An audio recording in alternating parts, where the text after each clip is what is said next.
One of my favourite lunches of the week is Sunday lunch. And as a boy, I always loved roast beef with Yorkshire puddings. It was one of my favourites. If I'm going to roast a joint, my favourite is always the rib. And so here we have a rib, as you can see, from the sirloin into the rib. A little olive oil or a little dripping, it's your choice what you use. I like my beef medium rare.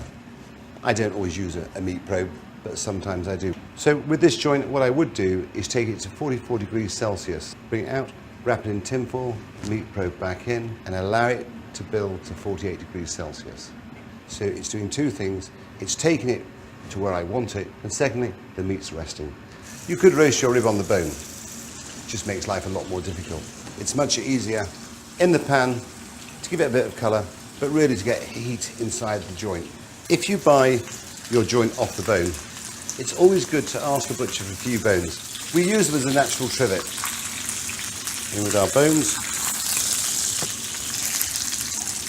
The next best thing to being cooked on the bone is a few bones underneath. Then, when the beef's resting, we'll use those bones to make our gravy. So as you can see, we've caramelised our beef, taken it out, in with the bones, which act as a natural trivet, put the beef into the oven, cook for about 40-45 minutes, and then we'll make our gravy.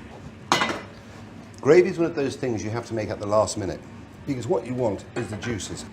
So there's our bones, and we've got our sediment, strain off the juices. So as you can see there, I've drained off the fat and the sediment.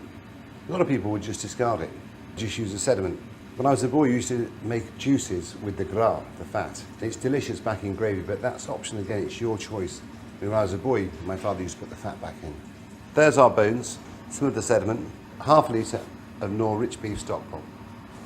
There's two trains of thoughts when it comes to seasoning. Some people season at the start of cooking, some people season at the end of cooking. And I'm with that theory. Season afterwards, not before. Because there's no way seasoning can penetrate into the middle of that joint. And with the rich beef being so good, it does the job for you. And now what we add, just a tiny bit of corn flour. Again, and you make your gravy as heavy or as light as you wish. I'm not a person who likes really heavy gravy, but I like texture. And there's my roasting juices.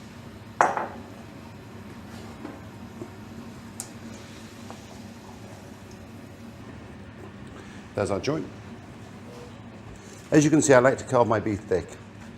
By carving it nice and generous, you retain texture, heat, flavour. And when meat's so good, it doesn't have to be sliced very thin because it's tender anyway. Roast beef on Sunday without Yorkshire puddings is not a proper lunch. You have to make great puddings and great gravy. So there's our roast beef, Yorkshire pudding and gravy.